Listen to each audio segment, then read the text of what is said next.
આજે છે 23 March 2026.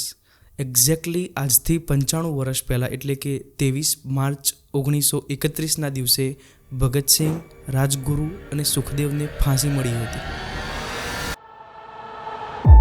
British રૂલના હિસાબથી ફાંસીનો સમય હતો 24 માર્ચ 1931 મોર્નિંગમાં 5 થી 6 વાગે. પણ પોલિટિકલ પ્રેશર, ભીડનો હુડદંગ અને ગુસ્સો ટાળવા માટે આગળના દિવસે એટલે કે 23 માર્ચ 1931 લગભગ સાંજે 6-7 વાગે જેલમાં એક કોલ આવ્યો કે જે બ્રિટિશ ઓથોરિટી તરફથી હતો. Yes, sir. I understand, sir. It's worse than we thought. Bhagat Singh, રાજગુરુ અને સુખદેવને તાત્કાલિક ધોરણે ફાંસી આપવા માટે તરત જ ત્રણેયને કહેવામાં આવ્યું કે તમારી ફાંસી માટે તૈયાર થઈ જાઓ. બસ થોડાક જ ક્ષણોમાં તમારી ફાંસી થઈ રહી છે. એ જાણ્યા પછી એમનું રિએક્શન શું હતું ખબર છે? 2 मिनट जेलर साहब, लेनिन के बारे में पढ़ रहा हूँ. एक क्रांतिकारी दूसरे क्रांतिकारी से मिल रहा है. તેમનો ચહેરો પહેલા જ જેવો શાંત હતો. ડરની એક સામાન્ય ઝલક પણ એમના ચહેરા ઉપર જોવા નથી મળી. અચાનક ફાંસીના સમાચાર સાંભળીને એ હસ્યા અને સ્વીકાર્યું. છેલ્લી ક્ષણોમાં પણ એ પુસ્તક વાંચતા હતા જે હતી બાયોગ્રાફી ઓફ લેનિન, જે રશિયાના એક રિવોલ્યુશનરી નેતા હતા. ભગતસિંહને એમ જ હાઈલી ઇન્ટેલેક્ચ્યુઅલ અને વેલ એજ્યુકેટેડ કહેવામાં નહોતું આવતું. આજના યુવાનને જો ભગતસિંહને એક્ટિંગ કરવાનું કીધું હોય તો એ મૂછોને તાવ આપીને બંદૂક પકડીને એક ઘમંડવાળો ચહેરો બતાવી દેશે અને સમજશે કે આ હતા ભગતસિંહ. પણ સાચેમાં જે ભગતસિંહ હતા અને જે લખાણ આપણા માટે છોડીને ગયા છે એનું તમે જ્યારે અધ્યયન કરશો તો કદાચ તમે પોતે જ ભગતસિંહને સ્વીકાર નહીં કરી શકો, કેમ કે તમારી બધી જ ધાર્મિક આસ્થા ભાવના ઉપર ચોટ પહોંચાડે છે. જ્યારે ભગતસિંહ, સુખદેવ અને રાજગુરુને ફાંસી સજાના ખંડ સુધી લઈ જવામાં આવી રહ્યા હતા ત્યારે એમને ઇન્કલાબ જિંદાબાદના નારા લગાવતા ત્યાં સુધી ગયા. ફાંસી કોઈને અપાતી હોય ત્યારે નિયમ હોય કે એની આંખો ઉપર કાળા કલરનો એક પટ્ટો બાંધવામાં આવે છે. ભગતસિંહે એ પટ્ટો બાંધવાનો સાફ ઇનકાર કરી દીધો અને સહેજ પણ ડરે મૃત્યુને આંખમાં આંખ મિલાવીને સ્વીકાર કરી લીધો. માત્ર 23 વર્ષના જ હતા જ્યારે એમને ફાંસી મળી હતી. તમને જાણીને નવાઈ લાગશે કે ભગતસિંહ, સુખદેવ અને રાજગુરુને ફાંસીની સજા રદ કરવા માટે અરજી કરી શકતા હતા એ પોતે, પણ એમને એ અરજી કરવાનો જ અસ્વીકાર કરી દીધો. અને એટલા જ માટે તમને ભગતસિંહનું નામ આજે યાદ છે. એટલા માટે નહીં કે ભગતસિંહનું નામ તમારા સુધી આવે, એટલા માટે કે એમના જે વિચારો હતા એ તમારા સુધી આવે. વ્યક્તિગત એમને કંઈ શોખ નહોતો કે મારું નામ લોકો સુધી પહોંચે અને મને મર્યા પછી પણ પ્રશંસા મળે. એ તમને કંઈક કહેવા માગતા હતા, કંઈક. શરમની વાત છે આપણા માટે કે આપણે ખાલી એમનું નામ લેવામાં અને એમને સન્માન આપવામાં જ સમજીએ છીએ કે આપણી શ્રદ્ધાંજલિ આપણે એમને આપી. પણ વાસ્તવમાં કોઈ જ તમારી સામે એ વાતો લાવશે નહીં જે ભગતસિંહ પોતે ઈચ્છતા હતા કે તમારી સામે આવે. ધી ઓનેસ્ટ ગુજ્જુ પ્રેઝન્ટ સત્યની ખોજ. હું આશિષસિંહ રાજપૂત તમારા સુધી લાવ્યો છું ભગતસિંહનો એક ખાસ લેટર, એક ખાસ એસે જે કહેતો હતો કે શા માટે ભગતસિંહ નાસ્તિક છે.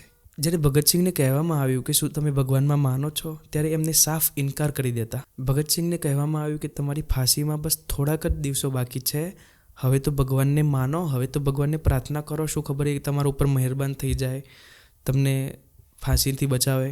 ભગતસિંહે કીધું કે હવે તો ખાસ હું ભગવાનમાં માનવાનો નથી અને માનતો નથી. ભગતસિંહે આખો એસે લખ્યો જેલમાં બેઠા બેઠા, એ સમજાવતા એમની આખી જર્ની કે શા માટે એ આસ્તિકથી નાસ્તિક બન્યા. એ આખો એસે જે ભગતસિંહે જેલમાં બેઠા બેઠા લખ્યો હતો એ તમારી સામે વાંચવા જઈ રહ્યો છું. કદાચ આ સાંભળ્યા પછી તમારી અંધવિશ્વાસની સામે આંખો થોડી ખુલે તો કદાચ એમની ફાંસીનો નિર્ણય જે એમને જાતે લીધો હતો એ સફળ જાય. આને તમે ઓડિયો તરીકે પણ સાંભળી શકો છો ભવિષ્યમાં પણ જ્યારે તમારી ઈચ્છા થાય. ભગતસિંહે શું લખી ગયા હતા તમારા માટે એ. એક નવો પ્રશ્ન ઊભો થયો છે. શું તે મારા અહંકારને કારણે છે કે હું એક સર્વશક્તિમાન, સર્વવ્યાપી અને સર્વજ્ઞ ઈશ્વરના અસ્તિત્વમાં માનતો નથી? મેં ક્યારેય કલ્પના પણ નહોતી કરી કે મારે આવા પ્રશ્નનો સામનો કરવો પડશે, પરંતુ કેટલાક મિત્રો સાથેની વાતચીત પરથી મને સંકેત મળ્યો છે કે મારા કેટલાક મિત્રો મારી સાથેના ટૂંકા સંપર્ક પરથી એવા નિષ્કર્ષ પર આવ્યા છે કે ઈશ્વરના અસ્તિત્વનો ઇનકાર કરવો એ મારા માટે વધુ પડતું છે અને મારા અવિશ્વાસ પાછળ અમુક અંશે અહંકાર રહેલો છે. ખેર, સમસ્યા ગંભીર છે. હું એવો દાવો નથી કરતો કે હું આ માનવીય લક્ષણોથી તદ્દન ઉપર છું. હું એક માણસ છું, તેનાથી વિશેષ કંઈ નથી. કોઈ પણ તેનાથી વધુ હોવાનો દાવો કરી શકે નહીં. મારામાં પણ આ નબળાઈ છે. અહંકાર મારા સ્વભાવનો એક ભાગ છે. મારા સાથીઓમાં મને એક હથ્થું શાસક ઓટોક્રેટ કહેવામાં આવ્યો હતો. મારા મિત્ર BK દત્ત પણ ક્યારેક મને એમ જ કહેતા. કેટલીક વાર મને નિરંકુશ કહીને વખોડવામાં આવતો હતો. કેટલાક મિત્રો ગંભીરતાથી એવી ફરિયાદ પણ કરે છે કે હું અજાણતા જ મારા મંતવ્યો બીજા પર થોપું છું અને મારી દરખાસ્તો સ્વીકારવા મજબૂર કરું છું. આ વાત અમુક અંશે સાચી છે, તેનો હું ઇનકાર નથી કરતો. આ અહંકાર હોઈ શકે છે. આપણો સંપ્રદાય અન્ય પ્રચલિત સંપ્રદાયના વિરોધમાં જેટલો અહંકાર ધરાવે છે તેટલો જ મારામાં છે, પણ તે વ્યક્તિગત નથી. તે કદાચ આપણી વિચારધારા પ્રત્યેનો માત્ર કાયદેસરનો ગર્વ હોઈ શકે છે અને તે અહંકાર નથી. અહંકાર, અથવા વધુ ચોક્કસ કહીએ તો અહંકાર એ પોતાના વિશેનો અતિશય ગર્વ છે. શું આ એવો અતિશય ગર્વ છે જે મને નાસ્તિકતા તરફ દોરી ગયો છે, અથવા વિષયના ખૂબ ઊંડા અભ્યાસ અને પુષ્કળ વિચાર વિમર્શ પછી હું ઈશ્વરની અવિશ્વાસ કરવા પ્રેરાયો છું? તે પ્રશ્ન વિશે હું અહીં ચર્ચા કરવા માંગુ છું.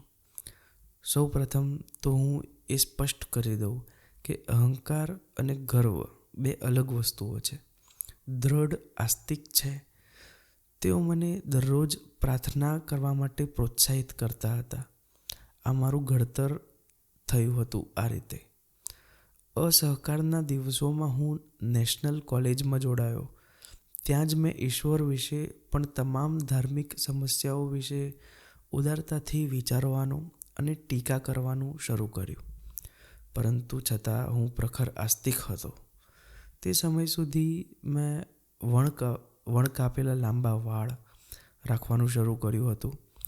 પરંતુ હું ક્યારેક શીખ ધર્મ અથવા અન્ય કોઈ ધર્મની પૌરાણિક કથાઓ અને સિદ્ધાંતોમાં માની શક્યો નહીં. પણ મને ઈશ્વરના અસ્તિત્વમાં દ્રઢ શ્રદ્ધા હતી.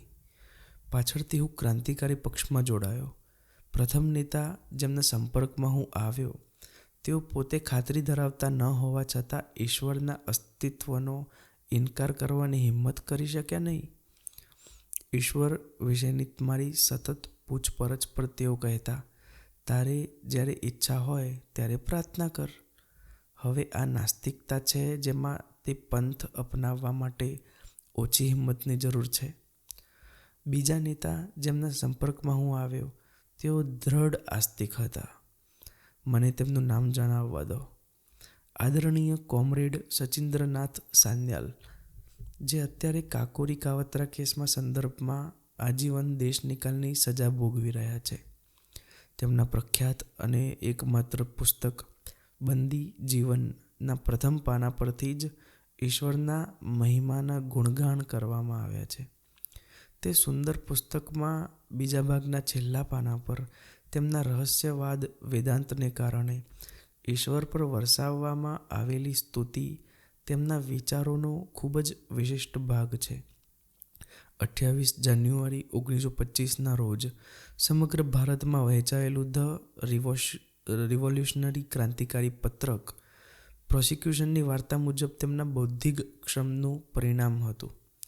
હવે ગુપ્ત કાર્યમાં જે અનિવાર્ય છે તેમ અગ્રણી નેતા પોતાના વિચારો વ્યક્ત કરે છે જે તેમના માટે ખૂબ જ પ્રિય હોય છે અને બાકીના કાર્યકરોએ તેમાં સંમતિ આપવી પડે છે, પછી ભલે તેમની વચ્ચે મતભેદો હોય. તે પત્રકમાં એક આખો ફકરો સર્વશક્તિમાન અને તેના કાર્યોની સ્તુતિ માટે સમર્પિત હતો. તે બધું રહસ્યવાદ છે. હું જે કહેવા માગતો હતો તે એ છે કે ક્રાંતિકારી પક્ષમાં અવિશ્વાસનો વિચાર હજુ અંકુરિત પણ નહોતો થયો. પ્રખ્યાત કાકોરી શહીદો તે ચારેય એ તેમના છેલ્લા દિવસો પ્રાર્થનામાં વિતાવ્યા હતા. રામપ્રસાદ બિસ્મિલ એક રૂઢિચુસ્ત આર્ય સમાજી હતા. સમાજવાદ અને સામ્યવાદના ક્ષેત્રમાં તેમના વ્યાપક અભ્યાસ છતાં રાજેન લાહિરી ઉપનિષદ અને ગીતા સત્રોના સ્તોત્રો ગાવાની તેમની ઈચ્છાને દબાવી શક્યા નહીં. મેં તેમની વચ્ચે માત્ર એક માણસ જોયો જે ક્યારે પ્રાર્થના કરતો ન હતો અને કહેતો હતો, તત્વજ્ઞાન એ માનવીય નબળાઈ અથવા જ્ઞાનની મર્યાદાનું પરિણામ છે. તેઓ પણ આજીવન દેશ નિકાલની સજા ભોગવી રહ્યા હતા, પણ તેમને ક્યારેય ઈશ્વરના અસ્તિત્વનો ઇનકાર કરવાની હિંમત કરી ન હતી. તે સમય સુધી હું માત્ર એક રોમેન્ટિક આદર્શવાદી ક્રાંતિકારી હતો. અત્યાર સુધી અમારે અનુસરવાનું હતું, હવે આખી જવાબદારી ખભા પર લેવાનો સમય આવ્યો હતો. અનિવાર્ય પ્રતિક્રિયાને કારણે કેટલોક સમય પક્ષનું અસ્તિત્વ જ અશક્ય જણાતું હતું. ઉત્સાહી સાથીઓના નેતાઓ અમારી મજાક ઉડાવવા લાગ્યા. થોડોક સમય મને પણ ડર લાગ્યો કે કદાચ કોઈ દિવસ હું પણ અમારા પોતાના કાર્યક્રમની નિરર્થકતા વિશે ખાતરી ન કરી શકું. તે મારી ક્રાંતિકારી કારકિર્દીનો એક વળાંક હતો. અભ્યાસ એ પોકાર હતો જે મારા મનમાં ગલિયારાઓમાં ગુંજતો હતો. તમારી વિચારધારાની તરફેણમાં દલીલો સાથે તમારી જાતને સજ્જ કરવા માટે અભ્યાસ કરો. મેં અભ્યાસ શરૂ કર્યો. મારી અગાઉની શ્રદ્ધા અને માન્યતાઓમાં નોંધપાત્ર ફેરફાર થયો. હિંસક પદ્ધતિઓનો રોમાંસ જે અમારા પુરોગામીઓમાં ખૂબ જ પ્રબળ હતો, તેને ગંભીર વિચારોએ સ્થાન આપ્યું. હવે રહસ્યવાદ નહીં, અંધશ્રદ્ધા નહીં, વાસ્તવવાદ અમારો પંથ બન્યો. બળનો ઉપયોગ ત્યારે જ વાજબી છે જ્યારે ભયંકર જરૂરિયાત હોય. તમામ જન આંદોલનો માટે અહિંસા એક અનિવાર્ય નીતિ છે. સૌથી મહત્ત્વની બાબત એ આદર્શની સ્પષ્ટ કલ્પના હતી જેના માટે આપણે લડવાનું હતું. કારણ કે કાર્યના ક્ષેત્રમાં કોઈ મહત્ત્વની પ્રવૃત્તિઓ ન હતી, તેથી મને વિશ્વ ક્રાંતિના વિવિધ આદર્શોનો અભ્યાસ કરવાની પૂરતી તક મળી. મેં અરાજકતાવાદી નેતા બાકુનીનનો અભ્યાસ કર્યો, સામ્યવાદના પિતા માર્ક્સ વિશે થોડુંક અને લેનિન, ટ્રોત્સ્કી અને અન્ય લોકો વિશે ઘણું બધું કે જેમને તેમના દેશમાં સફળતાપૂર્વક ક્રાંતિ કરી હતી. તેઓ બધા નાસ્તિક હતા. બાકુનીનનું ગોડ એન્ડ સ્ટેટ, ઈશ્વર અને રાજ્ય, જો કે માત્ર ટુકડાઓમાં છે, તે વિષયનો એક રસપ્રદ અભ્યાસ છે. પાછળથી મને નિર્લભ સ્વામીનું કોમન સેન્સ, સામાન્ય જ્ઞાન નામનું પુસ્તક મળ્યું. તે માત્ર એક પ્રકારની રહસ્યમય નાસ્તિકતા હતી. આ વિષય મારા માટે અત્યંત રસનો બન્યો. 1926ના અંત સુધીમાં મને એક સર્વશક્તિમાન સર્વોચ્ચ સત્તાના અસ્તિત્વના સિદ્ધાંતની પાયાવિહોણિતા વિશે ખાતરી થઈ ગઈ હતી.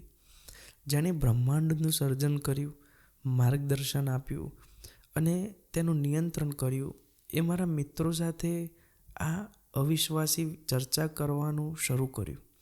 હું એક જાહેર નાસ્તિક બની ગયો હતો, પણ તેનો અર્થ શું હતો તેની ચર્ચા હવે પછી કરવામાં આવશે. મેં 1927માં લાહોરમાં મારી ધરપકડ થઈ. ધરપકડ એક આશ્ચર્ય સમાન હતી. હું એ હકીકતથી તદ્દન અજાણ હતો કે પોલીસ મને શોધી રહી છે.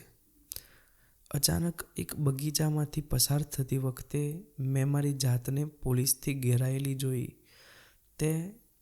તે સમયે મને કોઈ પણ પ્રકારની ઉત્તેજના કે સનસનાટી અનુભવી ન હતી, જે મને નવાઈ પમાડે તેવી હતી. મને પોલીસ કસ્ટડીમાં લેવામાં આવ્યો. બીજા દિવસે મને રેલવે પોલીસ લોકઅપ લઈ જવામાં આવ્યો, જ્યાં મારો પૂરે 1 મહિનો પસાર કરવાનો હતો. પોલીસ અધિકારીઓ સાથે ઘણા દિવસોની વાતચીત પછી મને અંદાજ આવ્યો કે તેમની પાસે કાકોરી પક્ષ સાથેના મારા જોડાણ અને ક્રાંતિકારી ચળવળ સાથેની મારી અન્ય પ્રવૃત્તિઓ અંગે કેટલીક માહિતી હતી. તેમણે મને કહ્યું કે જ્યારે ત્યાં કેસ ચાલતો હતો ત્યારે હું લખનૌ ગયો હતો કે મેં તેમના બચાવ માટે ચોક્કસ યોજનાની વાતચીત કરી હતી, કે તેમની મંજૂરી મેળવ્યા પછી અમે કેટલાક બોમ્બ મેળવ્યા હતા, કે પરીક્ષણ તરીકે દશેરા 1926ના પ્રસંગે ભીડમાં તેમાંથી એક બોમ્બ ફેંકવામાં આવ્યો હતો. તેમણે વધુમાં મને મારા હિતમાં જણાવ્યું કે જો હું ક્રાંતિકારી પક્ષની પ્રવૃત્તિઓ પર પ્રકાશ પાડતું કોઈ નિવેદન આપી શકું તો મને જેલમાં નહીં મોકલવામાં આવે, પણ તેનાથી ઉલટું મુક્ત કરવામાં આવશે અને ઇનામ પણ આપવામાં આવશે. કોર્ટમાં સાક્ષી તરીકે રજૂ કર્યા વિના પણ. હું એ દરખાસ્ત પર હસ્યો. આ બધું તદ્દન બકવાસ હતું. અમારા જેવી વિચારધારા ધરાવતા લોકો નિર્દોષ લોકો પર બોમ્બ ફેંકતા નથી. એક સવારે CIDના તાત્કાલિન સિનિયર સુપરિન્ટેન્ડન્ટ શ્રી ન્યુમેન મારી પાસે આવ્યા અને ઘણી બધી સહાનુભૂતિપૂર્ણ વાતો પછી મને અત્યંત દુઃખદ સમાચાર આપ્યા કે જો હું માગ્યા મુજબ કોઈ નિવેદન નહીં આપું તો તેઓ મને કાકોરી કેસના સંદર્ભમાં કાવતરા અને દશેરા બોમ્બ વિસ્ફોટના સંદર્ભમાં ઘાતકી હત્યાઓ માટે ટ્રાયલ માટે મોકલવા મજબૂર થશે. અને તેમણે વધુમાં જણાવ્યું કે તેમની પાસે મને દોષિત ઠેરાવવા અને ફાંસી આપવા માટે પૂરતા પુરાવા છે. તે દિવસોમાં હું માનતો હતો, જો કે હું તદ્દન નિર્દોષ હતો, કે જો પોલીસ ઈચ્છે તો તે કરી શકે છે. તે જ દિવસે કેટલાક પોલીસ અધિકારીઓએ મને નિયમિતપણે બંને સમયે ભગવાનને પ્રાર્થના કરવા માટે સમજાવવાનું શરૂ કર્યું. હવે હું નાસ્તિક હતો. હું મારા માટે નક્કી કરવા માગતો હતો કે શું તે ફક્ત શાંતિ અને આનંદના દિવસો હતા કે જ્યારે હું નાસ્તિક હોવાનો દાવો કરી શકું, અથવા આવા મુશ્કેલ સમયમાં પણ હું મારા તે સિદ્ધાંતોને વળગી રહી શકું. ખૂબ વિચાર વિમર્શ પછી મેં નક્કી કર્યું કે હું મારી જાતને ઈશ્વરમાં માનવા અને પ્રાર્થના કરવા માટે દોરી શકતો નથી. ના, મેં ક્યારેય કર્યું નથી. તે સાચી કસોટી હતી અને હું તેમાં સફળ થયો હતો. એક ક્ષણ માટે પણ મારે અમુક અન્ય વસ્તુઓના ભોગે મારી ગરદન બચાવવાની ઈચ્છા થઈ નહોતી. તેથી હું એક કટ્ટર અવિશ્વાસી હતો અને ત્યારથી રહ્યો છું. તે કસોટી પર ખરા ઉતરવું સહેલું કામ ન હતું. શ્રદ્ધા મુશ્કેલીઓને હળવી કરે છે, તેમને સુખદ પણ બનાવી શકે છે. ઈશ્વરના માણસ ખૂબ જ મજબૂત આશ્વાસન અને ટેકો મેળવી શકે છે. તેના વિના માણસે પોતાની જાત પર નિર્ભર રહેવું પડે છે. વાવાઝોડા અને વાવાઝોડા વચ્ચે પોતાના પગ પર ઊભા રહેવું એ કોઈ રમત નથી. આવી કસોટીની ક્ષણોમાં અહંકાર જો હોય તો ઓગળી જાય છે અને માણસ સામાન્ય માન્યતાઓને પડકારવાની હિંમત કરી શકતો નથી. જો તે કરે તો આપણે નિષ્કર્ષ કાઢવો જોઈએ કે તેની પાસે કેવળ અહંકાર કરતાં ચોક્કસ કોઈ અન્ય શક્તિ છે. અત્યારે બરાબર આ જ સ્થિતિ છે. ચુકાદો પહેલેથી જ જાણીતો છે. એક અઠવાડિયામાં તે જાહેર થવાનો છે. એક ઉમદા હેતુ માટે હું મારું જીવન બલિદાન આપવા જઈ રહ્યો છું. તે સિવાય બીજું શું આશ્વાસન છે? ઈશ્વરમાં માનતો હિન્દુ પુનર્જન્મની આશા રાખી શકે, જેમ કે કોઈ રાજા, મુસ્લિમ કે ખ્રિસ્તી સ્વર્ગમાં ભોગવવાના સુખો અને તેમના દુઃખ અને બલિદાનના બદલામાં મળનારા ઇનામ વિશે સપનું જોઈ શકે છે. પરંતુ મારે શું અપેક્ષા રાખવી જોઈએ? હું જાણું છું કે જે ક્ષણે મારા ગળામાં દોરડું બાંધવામાં આવશે અને મારા પગ નીચેથી લાકડાનું પાટિયું ખસેડવામાં આવશે, તે અંતિમ ક્ષણ હશે. તે છેલ્લી ક્ષણ હશે. હું, અથવા વધુ ચોક્કસ કહીએ તો મારો આત્મા, જે રીતે આધ્યાત્મિક પરિભાષામાં અર્થઘટન કરવામાં આવે છે, તે બધું ત્યાં સમાપ્ત થઈ જશે. આગળ કંઈ જ નહીં. આવા કોઈ ભવ્ય અંત વિનાનું સંઘર્ષનું ટૂંકું જીવન પોતે જ ઇનામ હશે. જો મારી પાસે તેને તે રીતે જોવાની હિંમત હોય એટલું જ. અહીં કે પરલોકમાં ઇનામ મેળવવાના કોઈ સ્વાર્થ કે ઈચ્છા વિના મેં તદ્દન નિસ્વાર્થપણે સ્વતંત્રતાના હેતુ માટે મારું જીવન સમર્પિત કર્યું છે, કારણ કે હું બીજું કંઈ કરી શક્યો ન હોત. જે દિવસે આપણને આ માનસિકતા ધરાવતા મોટી સંખ્યામાં પુરુષો અને સ્ત્રીઓ મળશે, જેઓ માનવતાની સેવા અને પીડિત માનવજાતની મુક્તિ સિવાય બીજું કંઈ પણ સમર્પિત કરી શકતા નથી, તે દિવસ આઝાદીના યુગનો પ્રારંભ થશે. રાજા બનવા માટે નહીં કે અહીં અથવા આગામી જન્મમાં અથવા મૃત્યુ પછી સ્વર્ગમાં અન્ય કોઈ ઇનામ મેળવવા માટે નહીં. તેઓ અત્યાચારીઓ, શોષકો અને જુલ્મીઓને પડકારવા માટે પ્રેરાશે, પરંતુ માનવતાની ગરદન પરથી ગુલામીની ઘૂંસરી ઉતારી ફેંકવા માટે અને સ્વતંત્રતાના શાંતિ સ્થાપિત કરવા માટે તેઓ આ માર્ગ પર ચાલશે, જે તેમના વ્યક્તિગત સ્વ માટે જોખમી છે અને તેમના ઉમદા સ્વ માટે કલ્પના કરી શકાય તેવો એકમાત્ર ગૌરવશાળી માર્ગ છે. શું તેમના ઉમદા ઉદ્દેશ્યમાંના ગર્વનું અહંકાર તરીકે ખોટું અર્થઘટન કરવું જોઈએ? કોણ આવા અધમ વિશેષણ અહંકાર ઉચ્ચારવાની હિંમત કરે છે, તેને હું કહું છું કે કાં તો મૂર્ખ છે અથવા લુચ્ચો છે. આપણે તેને માફ કરીએ કારણ કે તે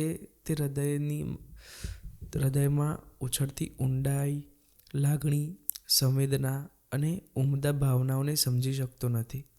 તેનું હૃદય માંસના લોચા જેવું મૃત છે, જેની આંખો નબળી છે કારણ કે તેના પર અન્ય હિતોના પડદા આવી ગયા છે.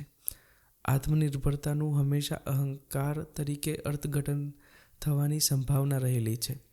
તે દુઃખદ અને કમનસીબ છે, પણ કોઈ ઉપાય નથી સ્વર્ગમાં માનવાવાળાઓમાં. તમે જાઓ અને પ્રચલિત શ્રદ્ધાનો વિરોધ કરો. તમે જાઓ અને એક હીરોની, એક મહાન માણસની ટીકા કરો, જેમ સામાન્ય રીતે ટીકાથી ઉપર હોવાનું માનવામાં આવે છે, કારણ કે તે અચૂક માનવામાં આવે છે. તમારી દલીલની તાકાત બહુમતીને તેમને ગર્વિષ્ઠ ગણવા માટે મજબૂર કરશે. આ માનસિક જડતાને કારણે છે. ટીકા અને સ્વતંત્ર વિચાર એ ક્રાંતિકારીના બે અનિવાર્ય ગુણો છે, કારણ કે મહાત્માજી મહાન છે, તેથી કોઈએ તેમની ટીકા ના કરવી જોઈએ, કારણ કે તેઓ ઉપર ઉઠ્યા છે. તેથી તેઓ જે કંઈ પણ કહે છે, રાજકારણ કે ધર્મ, અર્થશાસ્ત્ર કે નૈતિકતાના ક્ષેત્રમાં, તે સાચું છે. ભલે તમે સહમત હોવ કે ના હોવ, તમારે કહેવું જોઈએ, હા, તે સાચું છે. આ માનસિકતા પ્રગતિ તરફ દોરી જતી નથી. તે દેખીતી રીતે જ પ્રતિક્રિયાવાદી છે, કારણ કે આપણા પૂર્વજોએ કોઈ પરમ સત્તા, સર્વશક્તિમાન ઈશ્વરમાં શ્રદ્ધા સ્થાપિત કરી હતી. તેથી જે કોઈ માણસને શ્રદ્ધાની માન્યતાને અથવા તે પરમ સત્તાના અસ્તિત્વને જ પડકારવાની હિંમત કરે છે, તેને ધર્મભ્રષ્ટ, બળવાખોર કહેવામાં આવશે. જો તેની દલીલ એટલી સચોટ હોય કે તેને વળતી દલીલો દ્વારા રદિયો ન આપી શકાય, અને તેની ભાવના એટલી મજબૂત હોય કે સર્વશક્તિમાનના ક્રોધથી, તેના પર આવી પડતી કમનસીબીના ભયથી તે દબાય નહીં, તો તેને ગર્વિષ્ઠ ગણવામાં આવશે. તેની ભાવનાને અહંકાર તરીકે ઓળખવામાં આવશે. તો પછી આ વ્યર્થ ચર્ચામાં શા માટે સમય બગાડવો?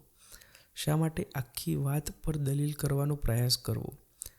આ પ્રશ્ન પહેલીવાર જ જનતા સમક્ષ આવી રહ્યો છે, અને પહેલીવાર જ આ રીતે હકીકતોના આધારે હાથા ધરવામાં આવી રહ્યો છે. તેથી આટલી લાંબી ચર્ચા છે. પ્રથમ પ્રશ્ન માટે મને લાગે છે કે મેં સ્પષ્ટ કર્યું છે કે તે અહંકાર નથી જેને મને નાસ્તિકતા તરફ દોરી છે. મારી દલીલ કરવાની પદ્ધતિ ખાતરી આપનારી સાબિત થઈ છે કે નહીં, તે મારા વાચકોએ નક્કી કરવાનું છે, મારે નહીં.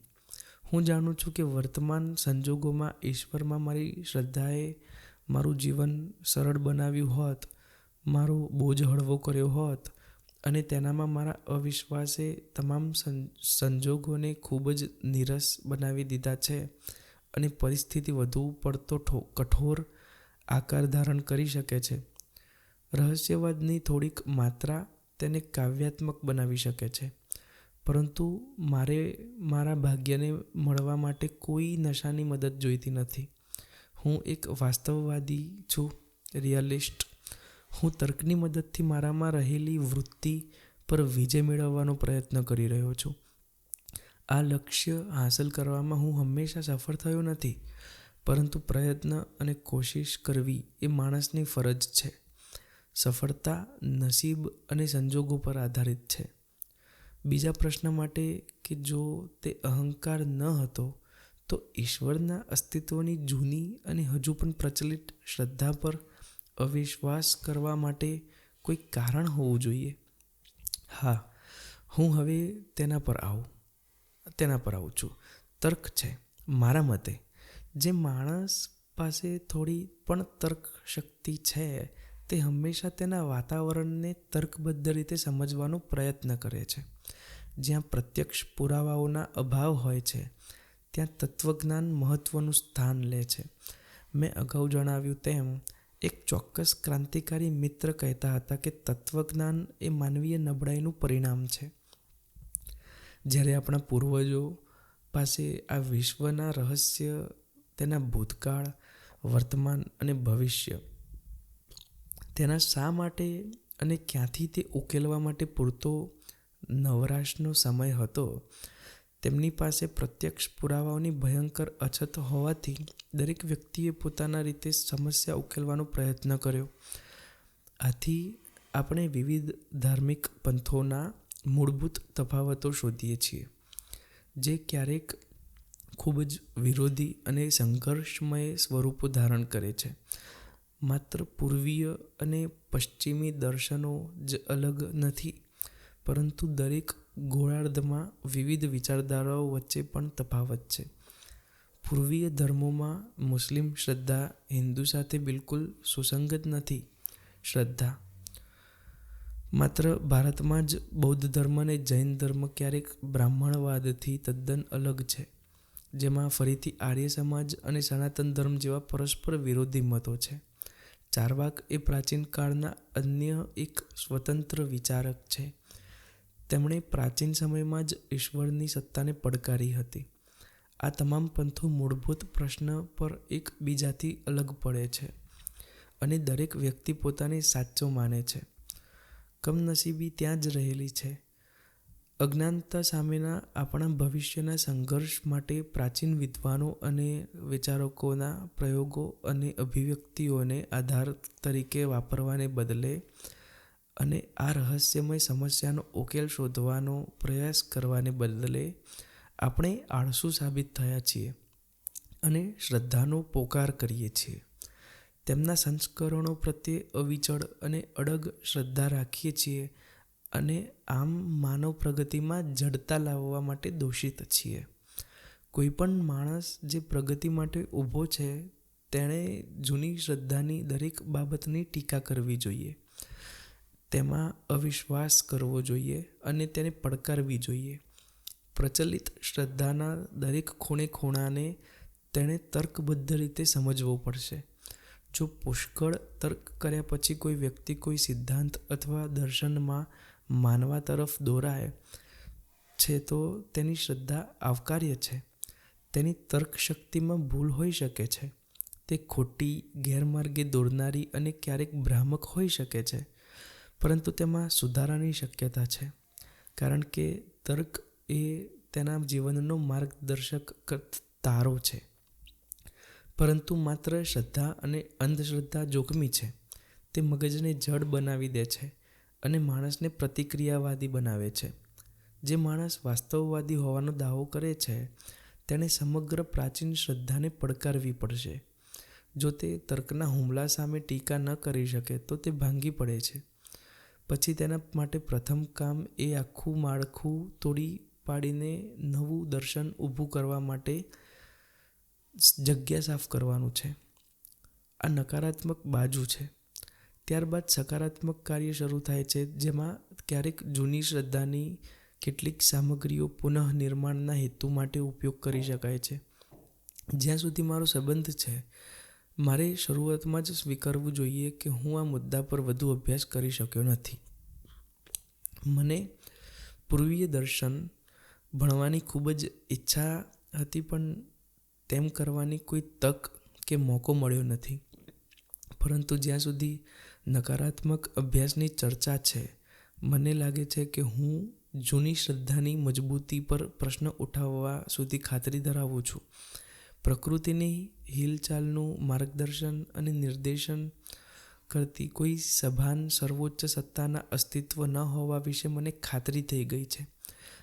અને પ્રકૃતિમાં માનીએ છીએ અને સમગ્ર પ્રગતિશીલ ચળવળનો ઉદ્દેશ્ય માણસ દ્વારા તેની સેવા માટે પ્રકૃતિ પર પ્રભુત્વ મેળવવાનો છે. તેનું નિર્દેશન કરવા માટે પાછળ કોઈ સભાન શક્તિ નથી. અમારું દર્શન આ છે. નકારાત્મક બાજુ માટે અમે આસ્તિકોને કેટલાક પ્રશ્નો પૂછીએ છીએ. 1. જો જેવું તમે માનો છો એક સર્વશક્તિમાન, સર્વવ્યાપી અને સર્વજ્ઞ અને સર્વસમર્થ ઈશ્વર છે જેણે પૃથ્વી અથવા વિશ્વ બનાવ્યું છે, તો કૃપા કરીને મને જણાવો કે તેણે તે શા માટે બનાવ્યું. આ દુઃખ અને મુસીબતોની દુનિયા, અસંખ્ય દુર્ઘટનાઓનું સાચું શાશ્વત મિશ્રણ. એક આત્મા સંપૂર્ણ સંતુષ્ટ નથી એક પણ. કૃપા કરીને એમ ન કહેશો કે આ તેનો નિયમ છે. જો તે કોઈ નિયમથી બંધાયેલો હોય તો તે સર્વશક્તિમાન નથી. તે આપણા જેવો જ બીજો ગુલામ છે. કૃપા કરીને એમ ન કહેશો કે આ તેનો આનંદ છે. નીરોએ એક રોમ બાળ્યું હતું. તેણે ખૂબ જ મર્યાદિત સંખ્યામાં લોકોને માર્યા હતા. તેણે બહુ જ ઓછી દુર્ઘટનાઓ સર્જી હતી, જે બધું તેના સંપૂર્ણ આનંદ માટે હતું. અને ઇતિહાસમાં તેનું સ્થાન શું છે? ઇતિહાસકારોએ તેને કયા નામથી ઓળખે છે? તેના પર તમામ ઝેરી વિશેષણો વરસાવવામાં આવે છે. પૃષ્ઠો: નીરો અત્યાચારી, નિર્દય, દુષ્ટની નિંદા કરતા અપશબ્દોથી કાળા પડી ગયા છે. એક ચંગીઝ ખાને આનંદ મેળવવા માટે થોડા હજાર લાખોના લોકોના બલિદાન આપ્યા, અને આપણે તે નામથી જ નફરત કરીએ છીએ. તો પછી તમે તમારા સર્વશક્તિમાન શાશ્વત નીરોને કેવી રીતે ન્યાયી ઠેરાવશો, જે દરરોજ, દર કલાકે અને દર મિનિટે અસંખ્ય દુર્ઘટનાઓ સર્જી રહ્યો છે અને હજુ પણ સર્જી રહ્યો છે? તમે દરેક ક્ષણે ચંગીઝ કરતાં પણ વધી જતી તેની ખોટી પ્રવૃત્તિઓને કેવી રીતે સમર્થન આપવાનું વિચારો છો? હું પૂછું છું કે તેણે આ દુનિયા, એક સાચું નરક, સતત અને કડવી અશાંતિનું સ્થાન શા માટે બનાવ્યું? જ્યારે સર્વશક્તિમાન પાસે તેમ ન કરવાની શક્તિ હતી, ત્યારે તેણે માણસને શા માટે બનાવ્યો? આ બધા માટે શું ન્યાય છે? શું તમે કહો છો નિર્દોષ પીડિતોને પરલોકમાં ઇનામ આપવા માટે અને ગુનેગારોને પણ સજા કરવા માટે? સારું સારું. તમે એવા માણસને ક્યાં સુધી ન્યાયી ઠહેરાવશો જે તમારા શરીર પર ઘા કરવાની હિંમત કરે અને પછી તેના પર ખૂબ જ નરમ અને સુખદ મલમ લગાવે? ગ્લેડિએટર સંસ્થાના સમર્થકો અને આયોજકો માણસોને અર્ધભૂખ્યા જંગલી સિંહો સામે ફેંકવા માટે ક્યાં સુધી ન્યાયી હતા? જો તેઓ બચી શકે તો તેમની સંભાળ લેવા માટે અને સારી રીતે સુરક્ષિત રાખવા માટે? તેથી જ હું પૂછું છું, શા માટે તે સભાન સર્વોચ્ચ સત્તાએ આ દુનિયા અને તેમાં માણસને બનાવ્યો? આનંદ મેળવવા માટે? તો પછી તેનામાં અને નીરોમાં શું તફાવત છે? તમે મુસ્લિમો અને ખ્રિસ્તીઓ, હિન્દુ દર્શન હજુ પણ અન્ય દલીલ આપવા માટે ટકી રહેશે. હું તમને પૂછું છું કે ઉપર જણાવેલ પ્રશ્નનો તમારો જવાબ શું છે? તમે પાછલા જન્મમાં માનતા નથી. હિન્દુઓની જેમ તમે દેખીતી રીતે નિર્દોષ પીડિતોની અગાઉની ભૂલોની દલીલ કરી શકતા નથી. હું તમને પૂછું છું કે તે સર્વશક્તિમાને 6 દિવસ સુધી મહેનત કરીને શબ્દ દ્વારા વિશ્વ કેમ બનાવ્યું અને દરેક દિવસે એમ કહ્યું કે બધું બરાબર હતું? તેને આજે બોલાવો, તેને ભૂતકાળનો ઇતિહાસ બતાવો, તેને વર્તમાન પરિસ્થિતિનો અભ્યાસ કરાવો. ચાલો જોઈએ કે તે કહેવાની હિંમત કરે છે કે બધું બરાબર છે. જેલોના અંધાર કોટડીમાંથી ઝૂંપડપટ્ટીઓમાં લાખો માનવીઓને ભરખી જતા ભૂખમરાના ભંડારોમાં અને ઝૂંપડીઓમાંથી શોષિત મજૂરો પાસેથી મૂડીવાદી રક્ત પિશાચો દ્વારા ચૂસવામાં આવતા તેમના લોહીની પ્રક્રિયાને ધૈર્યપૂર્વક અથવા ઉદાસીનતાથી જોઈને મને માનવીય ઊર્જાનો બગાડ, જે ઓછામાં ઓછી સામાન્ય સમજ ધરાવતા માણસને પણ ભયથી કંપાવી દેશે અને જરૂરિયાતમંદ ઉત્પાદકોમાં વેચવાને બદલે સમુદ્રમાં વધારાના ઉત્પાદનને ફેંકી દેવાની પસંદગી પરથી માનવ હાડકાં પર નાખવામાં આવેલી પાયા પર બાંધવામાં આવેલા રાજાઓના મહેલો સુધી, તેને આ બધું જોવા દો અને તેને કહેવા દો બધું બરોબર છે. શા માટે અને શેના માટે એ મારો પ્રશ્ન છે. તમે મૌન છો. ઠીક છે, તો પછી હું આગળ વધું છું. સારું. તમે હિન્દુઓ, તમે કહો છો કે હાલના તમામ પીડિતો પાછલા જન્મોના પાપીઓના વર્ગના છે. સારું. તમે કહો છો કે વર્તમાન અત્યાચારીઓ તેમના પાછલા જન્મોમાં સંત પુરુષો હતા, તેથી તેઓ સત્તા ભોગવે છે. મને સ્વીકારવા દો કે તમારા પૂર્વજો ખૂબ જ ચતુર લોકો હતા. તેમણે તર્ક અને અવિશ્વાસના તમામ પ્રયત્નોને કચડી નાખવા માટે પૂરતા મજબૂત સિદ્ધાંતો શોધવાનો પ્રયાસ કર્યો. પણ ચાલો આપણે વિશ્લેષણ કરીએ કે આ દલીલ ખરેખર કેવી રીતે ટકી શકે છે. સૌથી પ્રખ્યાત કાયદાવિદોના દૃષ્ટિકોણથી સજાને માત્ર 3 કે 4 ઉદ્દેશ્યોથી ન્યાયી ઠેરવી શકાય છે, જે અપરાધી પર લાદવામાં આવે છે. તે છે વેર, સુધારાત્મક અને અવરોધક. વેર લેવાના સિદ્ધાંતની હવે તમામ અદ્યતન વિચારકો દ્વારા નિંદા કરવામાં આવી રહી છે. અવરોધક સિદ્ધાંત પણ તે જ ભાગ્યને અનુસરી રહ્યો છે. સુધારાત્મક સિદ્ધાંત એકમાત્ર એવો છે જે માનવ પ્રગતિ માટે આવશ્યક અને અનિવાર્ય છે. તેનો હેતુ અપરાધીને સમાજના એક અત્યંત સમક્ષ અને શાંતિપ્રિય નાગરિક તરીકે પાછો લાવવાનો છે. પરંતુ ઈશ્વર દ્વારા માણસો પર લાદવામાં આવેલી સજાનું સ્વરૂપ શું છે? ભલે આપણે તેમને ગુનેગાર માનીએ તો પણ તમે કહો છો કે તે તેમને ગાય, બિલાડી, ઝાડ, વનસ્પતિ અથવા જાનવર તરીકે જન્મવા માટે મોકલે છે. તમે આ સજાઓની સંખ્યા 84 લાખ ગણાવો છો. હું તમને પૂછું છું, માણસ પર તેની સુધારાત્મક અસર શું છે? તમે કેટલા એવા માણસોને મળ્યા છો જેઓ કહે છે કે તેઓ કોઈ પાપ કરવા બદલ પાછલા જન્મમાં ગધેડા તરીકે જન્મ્યા હતા? કોઈ નહીં. તમારા પુરાણોને ટાંકશો નહીં.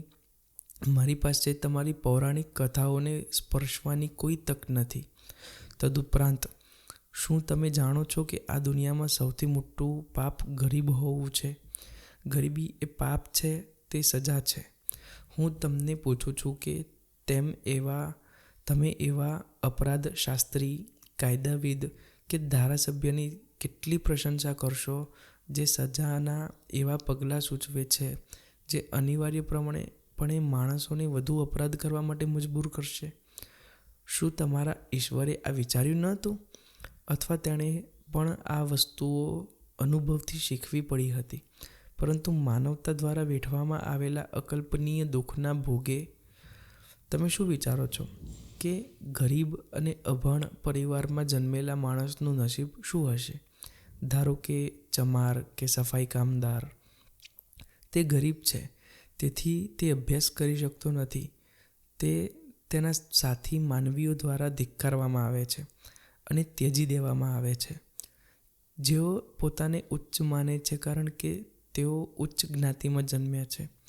તેની અજ્ઞાનતા, તેની ગરીબી અને તેની સાથે કરવામાં આવેલ વ્યવહાર સમાજ પ્રત્યેના તેના હૃદયને કઠોર બનાવશે. ધારો કે તે પાપ કરે છે, તો તેના પરિણામો કોણ ભોગવશે? ઈશ્વર તે પોતે કે સમાજના વિદ્વાનો તે લોકોની સજા વિશે શું કે જેમને ઉદ્ધત અને અહંકારી બ્રાહ્મણો દ્વારા જાણી જોઈને અજ્ઞાન રાખવામાં આવ્યા હતા અને જેમને તમારા પવિત્ર લર્નિંગ પુસ્તકો વેદના થોડાક વાક્યો સાંભળવા બદલ તેમના કાનમાં શીશુ રેડીને સજા ભોગવવી પડી હતી. જો તેઓએ કોઈ અપરાધ કર્યો હોય તો તેના માટે કોણ જવાબદાર હતું અને કોણે તેનો ભોગ બનવું પડ્યું? મારા પ્રિય મિત્રો, આ સિદ્ધાંતો વિશેષ અધિકાર ધરાવતા લોકોની શોધ છે. તેઓ આ સિદ્ધાંતોની મદદથી તેમની છીનવી લેવાયેલી સત્તા, સંપત્તિ અને શ્રેષ્ઠતાને ન્યાયી ઠેરાવે છે. હા, કદાચ અપ્ટન સિન્કલેર હતા જેમણે ક્યાંક લખ્યું હતું કે માણસને અમરત્વમાં વિશ્વાસ અપાવો અને પછી તેની બધી સંપત્તિ અને મિલકતો લૂંટી લો. તે તમને તેમાં પણ કોઈ પણ પ્રકારના અણગમા વિના મદદ કરશે. તે ધાર્મિક પ્રચારકો અને સત્તાના માલિકો વચ્ચે જોડાણે જેલ, ફાંસીના માંચડા, કોરડા અને આ સિદ્ધાંતોને જન્મ આપ્યો છે. હું પૂછું છું કે જ્યારે કોઈ માણસ કોઈ પાપ અથવા અપરાધ કરી રહ્યો હોય ત્યારે તમારો સર્વશક્તિમાન ઈશ્વર તેને કેમ અટકાવતો નથી? તે ખૂબ જ સરળતાથી કરી શકે છે. તેણે લડાયક નેતાઓને કેમ ન માર્યા અથવા તેમનામાં રહેલા યુદ્ધના ક્રોધને કેમ ન માર્યો અને આમ મહાયુદ્ધ દ્વારા માનવતાના માથા પર પડેલી આપત્તિને કેમ ન ટાળી? તે ભારતે આઝાદ કરવા માટે બ્રિટિશ લોકોના મનમાં ચોક્કસ લાગણી કેમ પેદા નથી કરતો? તે તમામ મૂડીવાદીઓના હૃદયમાં પરોપકારી ઉત્સાહ કેમ નથી જગાડતો જેથી તેઓ ઉત્પાદનના સાધનોના વ્યક્તિગત માલિકોના તેમના અધિકાર છોડી દે અને આમ સમગ્ર શ્રમજીવી સમુદાયને સમગ્ર માનવ સમાજને મૂડીવાદના બંધનમાંથી મુક્ત કરે? તમે સમાજવાદી સિદ્ધાંતની વ્યવહારિકતા વિશે તર્ક કરવા માંગો છો. હું તે તમારા સર્વશક્તિમાન પર છોડું છું કે તેને લાગુ કરે.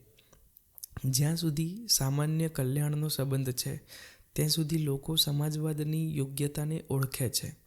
તેઓ તેને અવ્યવહારુ હોવાના બહાને વિરોધ કરે છે.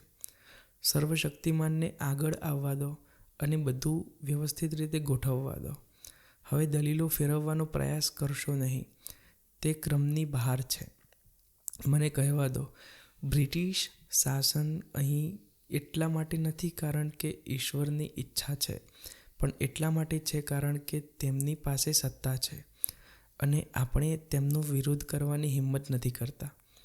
તે ઈશ્વરની મદદથી નથી કે તેઓ આપણને તેમના તાબામાં રાખી રહ્યા છે, પરંતુ બંદૂકો અને રાઇફલો, બોમ્બ અને ગોળીઓ, પોલીસ અને મિલિશિયા અને આપણી ઉદાસીનતાની મદદથી છે કે તેઓ સફળતાપૂર્વક આ કૃત્ય આચરી રહ્યા છે. સમાજ સામેનો સૌથી ખેદજનક ગુનો એક રાષ્ટ્રનું બીજા રાષ્ટ્ર દ્વારા આચરવામાં આવતું ભયાનક શોષણ. ઈશ્વર ક્યાં છે? તે શું કરી રહ્યો છે? શું તે માનવજાતના આ તમામ દુઃખોનો આનંદ માણી રહ્યો છે? એક નીરો, એક ચંગીઝ, તેનો વિનાશ થાવ. શું તમે મને પૂછો છો કે હું આ વિશ્વની ઉત્પત્તિ અને માણસની ઉત્પત્તિ કેવી રીતે સમજાવું છું?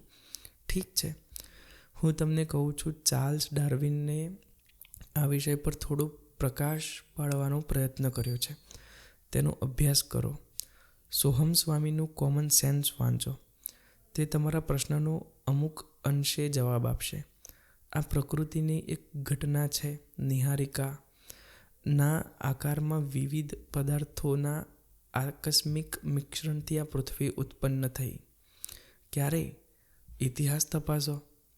આ જ પ્રક્રિયાને પ્રાણીઓએ ઉત્પન્ન કર્યા અને લાંબા ગાળે માણસ ઉત્પન્ન કર્યા. ડાર્વિનનું ઓરિજિન ઓફ સ્પીસીસ વાંચો અને ત્યાર પછી તમામ પ્રકૃતિ સાથે માણસના સતત સંઘર્ષ અને તેને પાર કરવાના તેના પ્રયત્નને કારણે છે. આ ઘટનાની ટૂંકી શક્ય સમજૂતી છે. તમારી બીજી દલીલ એવી હોઈ શકે છે કે જો પાછલા જન્મમાં કરેલા કાર્યોને કારણે નહીં તો બાળક અંધ અથવા અપંગ કેમ જન્મે છે. આ સમસ્યા જીવવિજ્ઞાનીઓ દ્વારા કેવળ જૈવિક ઘટના તરીકે સમજાવવામાં આવી છે. તેમના મતે સમગ્ર બોજો માતા પિતાના ખભા પર રહેલો છે, જેઓ પોતાના કાર્યો વિશે સભાન અથવા અજ્ઞાન હોઈ શકે છે, જેના કારણે જન્મ પહેલાં બાળકોના અંગો વિકૃત થયા હતા. સ્વાભાવિક રીતે તમે બીજો પ્રશ્ન પૂછી શકો છો, જો કે તે સારમાં તદ્દન બલિષ્ઠ છે. જો કોઈ ઈશ્વર અસ્તિત્વમાં ન હોત તો લોકો તેનામાં કેવી રીતે માનતા થયા? મારો જવાબ સ્પષ્ટ અને ટૂંકો છે. જેમ તેઓ ભૂત અને દુષ્ટ આત્માઓમાં માનતા થયા.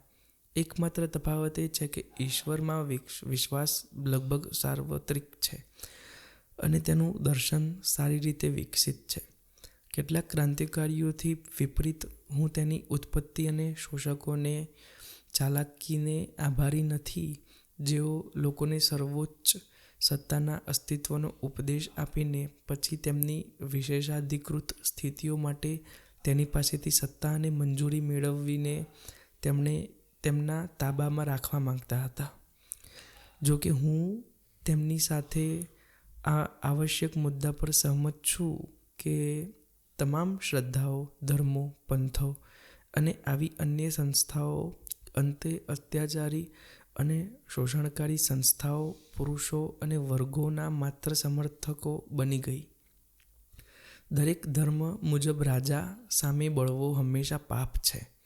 ઈશ્વરની ઉત્પત્તિના સંદર્ભમાં મારો પોતાનો વિચાર એ છે કે માણસની મર્યાદા, તેની નબળાઈઓ અને ખામીઓને ધ્યાનમાં લીધા પછી માણસને મુશ્કેલ સંજોગોનો બહાદુરીપૂર્વક સામનો કરવા પ્રોત્સાહિત કરવા માટે, તમામ જોખમોને હિંમતપૂર્વક સામનો કરવા માટે અને સમૃદ્ધિ અને સંપત્તિમાં તેના વિસ્ફોટોને કાબૂમાં રાખવા માટે ઈશ્વરને કાલ્પનિક અસ્તિત્વમાં લાવવામાં આવ્યો હતો. ઈશ્વર તેના પોતાના અંગત કાયદાઓ અને માતા પિતાની ઉદારતા બંને સાથે કલ્પનામાં કરવામાં આવી હતી અને વધુ વિગતમાં ચિતરવામાં આવ્યો હતો. જ્યારે તેના ગુસ્સા અને અંગત કાયદાઓની ચર્ચા કરવામાં આવે ત્યારે તેણે એક અવરોધક પરિબળ તરીકે સેવા આપવાની હતી, જેથી માણસ સમાજ માટે જોખમ ન બની જાય. જ્યારે તેની માતા પિતાની લાયકાતો સમજાવવાની હોય ત્યારે તેણે પિતા, માતા, બહેન અને ભાઈ, મિત્ર અને મદદગાર તરીકે સેવા આપવાની હતી, જેથી જ્યારે માણસ ભારે સંકટમાં હોય ત્યારે મિત્રો દ્વારા દગો આપવામાં આવ્યો હોય અને ત્યજી દેવામાં આવ્યો હોય ત્યારે ત્યાં વિચારમાં આશ્વાસન મેળવી શકે કે એક સદા સાચું મિત્ર તેણે મદદ કરવા, તેને ટેકો આપવા માટે હજુ પણ હાજર હતો અને તે સર્વશક્તિમાન હતો અને કંઈ પણ કરી શકતો હતો. ખરેખર તે આદિમ યુગમાં સમાજ માટે ઉપયોગી હતું. ઈશ્વરનો વિચાર સંકટમાં રહેલા માણસને મદદરૂપ થાય છે. સમાજે આ શ્રદ્ધા સામે લડવું પડશે, તેમજ મૂર્તિ પૂજા અને ધર્મની સંકુચિત કલ્પના સામે લડવું પડશે.